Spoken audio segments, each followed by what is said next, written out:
because of the fact that, Chloe, you were on the call yesterday, I believe. Um, can you kind of just type something in the chat just to let me know that you can hear me?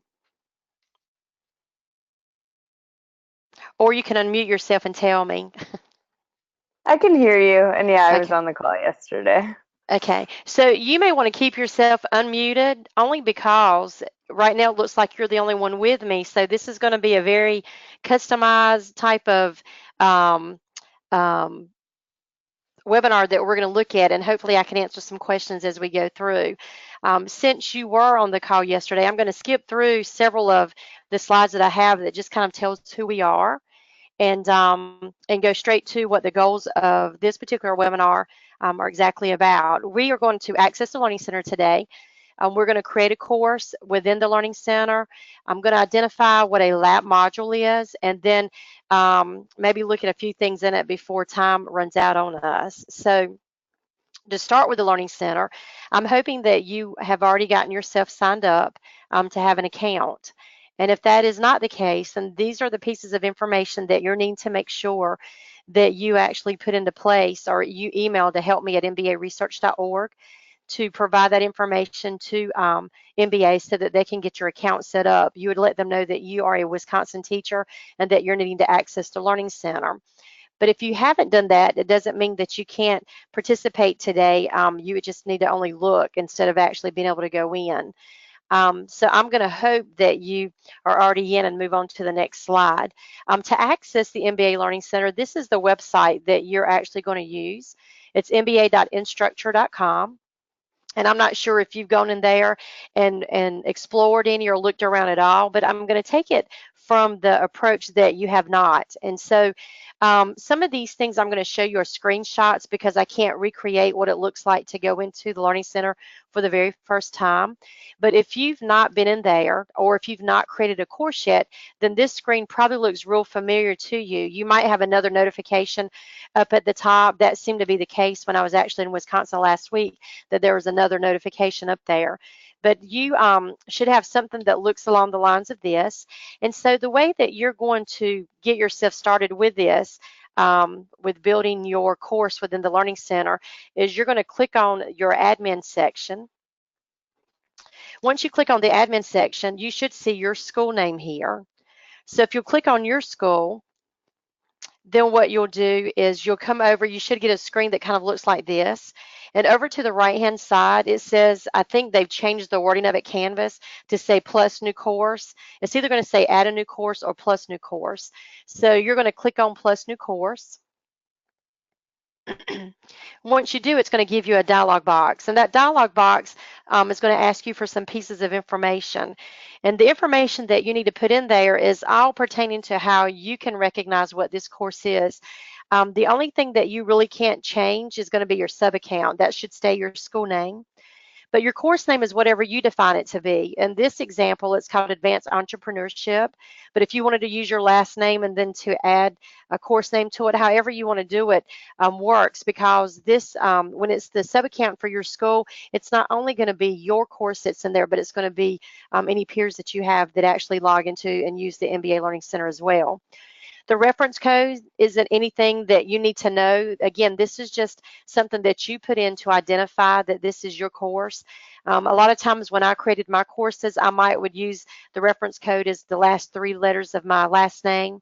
And then, whatever the name of the course is. But this isn't anything you're going to look for. This is just something that you create on your own.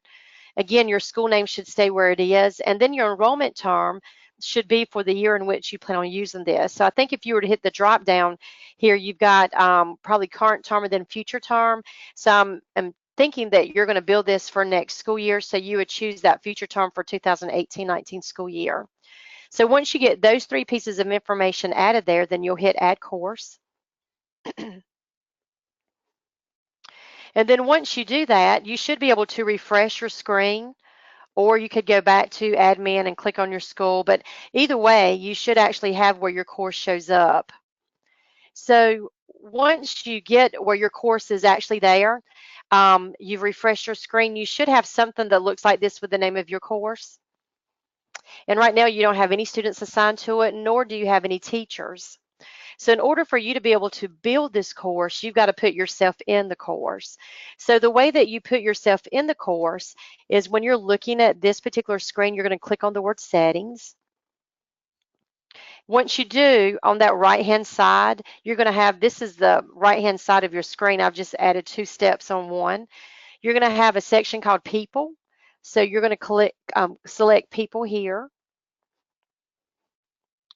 And then you have to do your plus people. And there's where you will actually add your email address. It's going to be your account email address, so it'll be your school email address that you'll use there. And you'll also identify your role, which your role will be as teacher.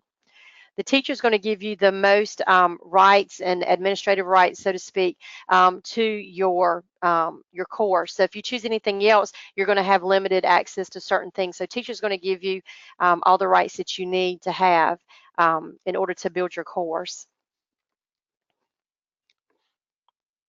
Now I'm going to kind of slow down for a second and see if you have any questions for me. I don't know if you're walking through this as we're doing it. Or if I need to go back and go to a step to review it again.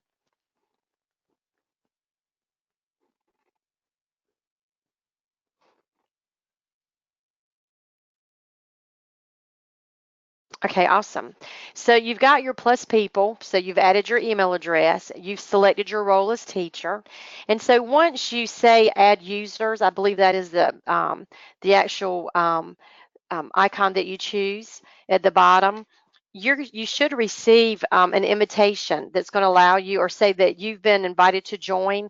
Do you accept it or not? You find this on your actual homepage or your dashboard. So you can click on home, and you should see that green box that says you'll need to accept the invitation, or you've been invited to join, and then you can accept it. You can't build anything in your course until you do accept it.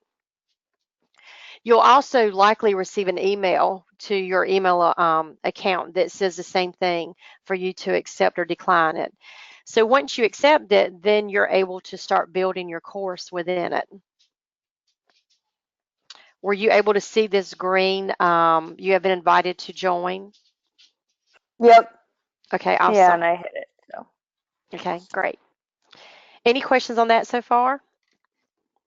No, I'm good. Thanks. Okay, awesome. So when you build this, one of the things that you've got to do is know where to go to get the stuff to bring into your course. And so in order to do that, one of the things, or the biggest thing that you'll be bringing in, are what are known as lap modules. And to explain what a lap module is, these are pretty much lesson plans that are topic specific that have been created for teachers to use. LAP stands for Leadership Attitude Performance Modules. These particular modules or lesson plans are research-based, and they align with the national standards for business administration. It provides relevant information about a topic, and the target audience that is geared for when the writers are writing our lap modules is for high school students. And there are a lot of different things that you can find within your lap modules. And on the screen, I've listed some of those that can be your reading guide, also known as a student handout. You've got questions, total recall questions for students to recall what they've read. You've got group and individual activities. You've got a PowerPoint presentation that you can use if you are teaching the class, or if they are doing something like flipped classroom aspect, you can do that as well. There is a discussion guide that's in there that gives you some pointers on things that you might want to make sure that students know. And then you've also got assessment piece, which is your multiple choice questions that are there. One of the biggest concerns that comes because you do get so many things in one lap module is the fact that how can I use all these things? And you don't have to use all of the components of a lap module for it to be effective. All of those activities and PowerPoints and all those things are absolutely centered around that reading guide. So that would be like the focal point, and then the other things that you would bring in or have your students do or bring into your classroom would be centered around that reading guide. So kind of want to give a heads up as to what that looks like. So here's how you do that. When you are, you've created your course, so you want to make sure that you're in your course. So you can go to either courses and go click on that actual course to get inside of it, or you could go to your dashboard, and I'll show you what that looks like. here that you can click on your course here, and it'll open it up so that you can start building it. One thing that I do want to note while I'm on this screen right here is if you are teaching more than one course and we've gone through the steps of admin to add a new course, you'll always go through your steps of admin to add additional courses to your learning center. If not, if you try to come over here, because this is an option that is highly recommended that you not use this one to start or create a new course. Always go through your admin section to do so. This right here puts your course out in cyberspace. It doesn't attach itself to your high school, and so if you try to retrieve it in the future, it may be hard for you to find it. So it's just highly recommended that anytime that you're going to add an additional course that you do so through your admin button. So hopefully you've opened up your course. And in doing so, again, this is going to be on the left-hand side of your screen, but you've got something known as the Commons area, and that is where all of your lab modules and some of the other things that are out there other than lab modules are housed, and that is where you go to retrieve them. So you'll click on Commons, and when you click on Commons, I have some of this chopped off just for purposes, but you probably have a great big picture up here at the top. But if you are looking at your course and you've been given the lap number would be like which instructional area it would be a part of, and then what numbers are associated with it. Then you can actually type those numbers in to pull up that lap, or you could use keywords if you don't have any clue what the lap number would be. You can use keywords to try to find a specific topic that you're looking for a lap to use within your classroom. So if you do have the number, it is just a side bit or a little nugget to give you is when you're keying these in to make sure you use all caps. You get a different search when you're using lowercase. So if y'all were to use lowercase nf, it would eventually would show up your NF002 here, but it would be further down in the search as far as the things that would pull up. So as a good rule of thumb is whenever you're using your actual lap numbers to search, to always use all caps when you're doing that. So you get this, and it's showing you your options that you have. And again, this is just a screenshot of what it looks like. But you, once you do that and you find the one that you're working on, then what you'll do is you'll click on the link. The link is the same as what we kind of know links as being is that blue. They've just removed the underline. So you'll click on what makes that a link. And it brings this screen up that kind of gives you an overview of what this lap is actually about. And again, this is a screenshot, but below that it says content preview, so it shows you all the pieces that you can find in this lap. So to bring this into your course, what you'll do is over on the right hand side it says import into Canvas, and you should see your course name there. Now all these that you see here are just different ones that I've made, and so you're going to click on the one course that you want to bring this lap into. If you're building more than one course at a time and you know this lap would work in another class, then you can select more than one and it would place that lap in both of those, or 3 or 4, whatever you select. But so in this example, I've just chosen one course, and then you would say import into course. You would click that option. And in doing so, you should see a green box that pops up to say you have successfully started the import. Started is the key word because sometimes it takes it a few minutes to actually come in to that course. But if you get the green light up there at the top of the green bar, then you know that you've been pretty successful with going through the steps thus far. So what you're going to do is you'll go back to your course, and when you go to your course, you should see something that looks similar to this once it comes in. Has yours come in yet? I don't know if you're trying to pull one in or if you're just looking at my screen.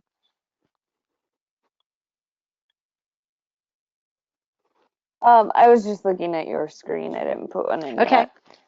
Okay, so once you get it in, then what you need to know is that they come in as modules. So on the left-hand side, you'll click on modules, and you should be able to see all the laps that you've brought in. It's really long bits of information, but it's not as bad as it looks. So like this one is the NF002 that you saw on the previous screen, get the 411. And so what happens with this is every one of these particular things are parts of the student handout or the reading guide. So the way that it is set up in our Learning Center is if you had students that actually had access to the Learning Center, then you can assign them individual paragraphs that they could go in and read if you wanted to set it up this way, or you could give them the whole entire student handout. For me as a teacher in the classroom, I never used the individual paragraphs. I always just used the handout and gave them the whole handout at one time for them to read, and I just gave them the assignments, whatever it was that we were doing at that time. So this is kind of like what a lap module looks like. But I want to kind of take a few minutes just to kind of tell you what are some of the things that are in that lap module. So when you're looking at a lap, you've got your the areas that you have are the components of the student handout. You've got what is known as Explore the Web. You've got Proof of Learning. You've got a section called Downloadables. You've got your Instructor Section. And then you've got the Feedback section. So to let you kind of see how this works, this on the left-hand side is what an actual student handout or reading guide looks like. And so to be able to see the comparison of the two, if you had this as a PDF file, you have all the pages that you need on one PDF file. But again, if you wanted to break it up and give yourself the way to customize it to say, you know what, I only want to cover objective A here, so I'm only going to give them access to this information, then this would give you the opportunity to be able to just narrow down the areas that you're wanting to cover. So up here, what I did was just kind of pick and choose and drew arrows to what all these represent. So you've got a section called as the So What. There's like an introduction to the topic itself. It's a good bell ringer just to get the kids thinking. It's a good way if you have do any kind of journaling in the room, in your classroom, that you could have them read this and kind of give some ideas or some thoughts as to what they're thinking that this topic's going to be about, whatever the case might be. But this it just kind of runs parallel here. And then when you go through, you've got your environmentally conscious. That is that A section, the objective A, that would be covered here. And so each one of these paragraphs are kind of broken down into these sections. And then as you get towards the end of the section A, you've got what is known as your total recall questions. And those are just questions that you can do it as an exit ticket, or it could be a bell ringer for the next day. It could be a homework assignment that the kids answer the questions to make sure that they understand what it is that they've read. And this is just more of the same that's breaking down some of the areas, again, per paragraph or per section. And then this is a total recall. This particular one has 4 questions, but sometimes you may get them where they have 5 or 10 questions. Just really depends on what the topic is. The Explore the Web, this is just a place where you can you have additional resources that are online that you can go out, or you can give these to your students as links to go out to further gain more knowledge about the topic that they are actually reviewing with this lab module or within the classroom. Any way that you use this is totally up to you, whether it's just you that uses it or whether you provide those links to your students. Your proof of learning is just exactly that. This right here is an older lab module that's used because some of the newer ones, instead of calling it a practice test, it's now called a learning guide. And one of the things that I did with these practice tests / learning guides is I would provide that to my students for them to answer those questions as they were reading. It was kind of like I used that as a form of note taking for them, just to make sure that they understood. And I don't know if you have the problem that I have. My kids hate to read, and so trying to give them something that would kind of hopefully build on some of that to help them read some of it, or at least look for the questions. If nothing else, this was a way to make them do it. And then the post-test, they're multiple choice questions that usually are built out of those learning guides or the practice test as being a lot of the information that you really want to make sure that you get across to your students. So proof of learning allows students to complete assignments online if they have student access to the Learning Center. Student access is not included with the initial Learning Center subscription. So the state of Wisconsin, the Department of Education there, they have bought the membership for you guys as a teacher for you to build your courses in there, but it would be an additional cost, usually absorbed by your local district. If you wanted to try to add student access where they could actually go in and complete some of these assignments while online. Don't really want to focus on that so much as I do as you being able to use this as a resource to build your filing cabinet. The other part about this is if you don't put your students up there, all of these are under the instructor section to be downloaded. So if you have your own learning management system that you use, such as Schoology or Google Classroom, Edmodo, Moodle, one of those other sites that you can actually download the post-test questions and then upload them into your own site to be used there. Then you've got your downloadables, and the two things that are normally under downloadables is the student handout, the complete student handout, and I'll show you what that looks like in just a minute, as well as PowerPoint presentation for that particular lab.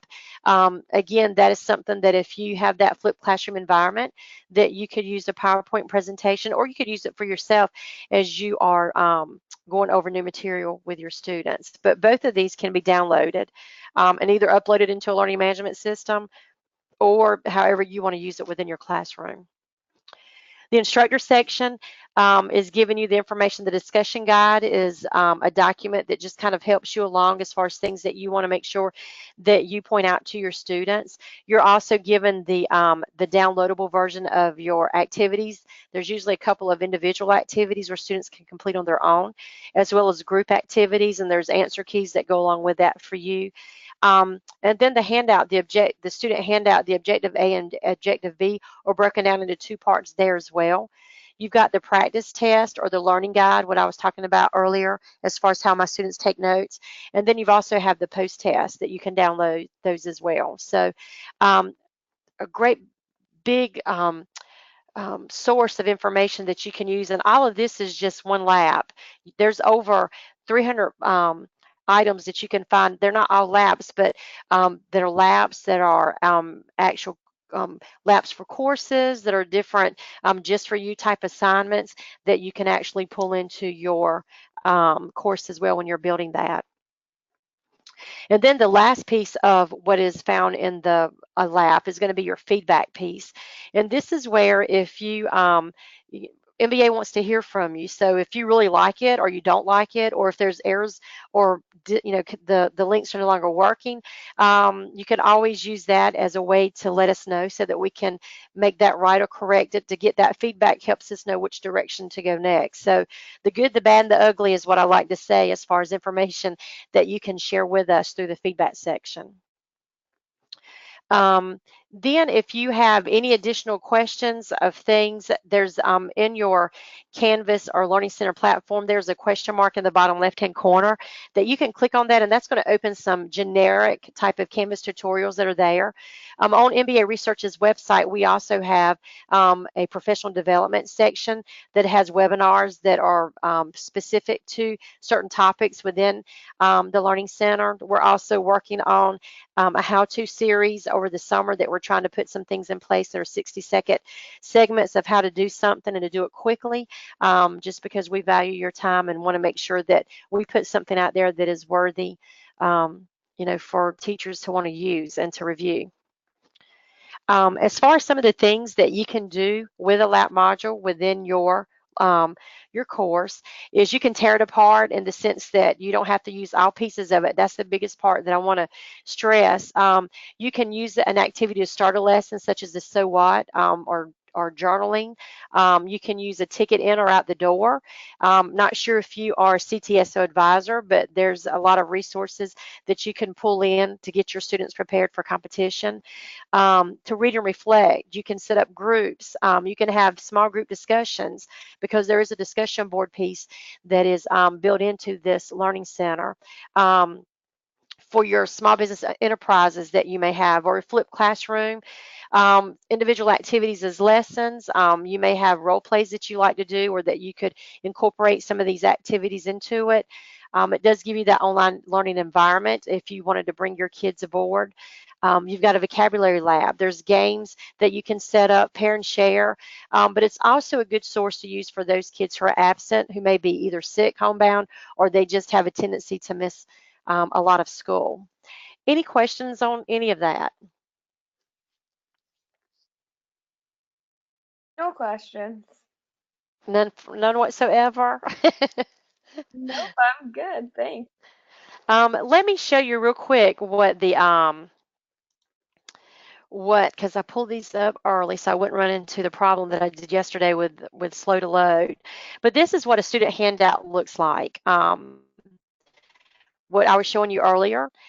This is your so what, and you'll see the objective A and the objective B that is there. So you got topics that you're talking about that it's objective A. You've got vocabulary that's bold so that you can kind of, it helps to point out those key terms that are there.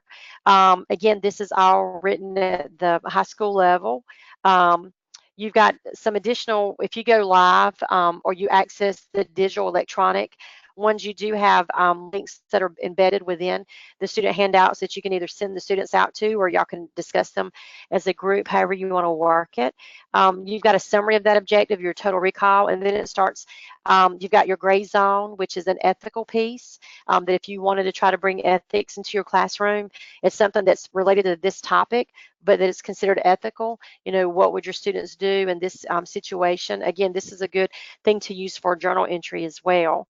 Um, then you've got a B section on this particular one that goes through, again, whatever the topic is referencing. And at the end of it, you end up with your total recall questions for those as well.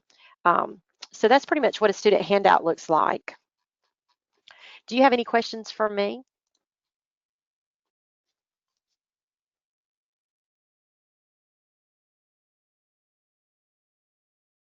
Or did you want me to show you anything while I was in the Learning Center?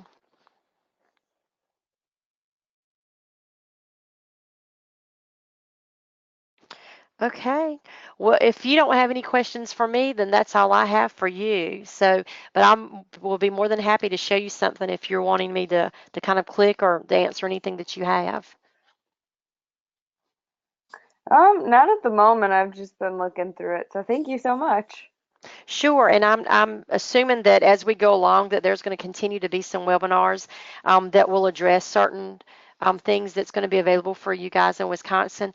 But we also, on our website, mbaresearch.org, we're going to have some things there as well. So as you are beginning to explore and to add things to your course, I want to encourage you to look at those um, and hopefully not get too overwhelmed with the process and be able to use this to really benefit your classroom.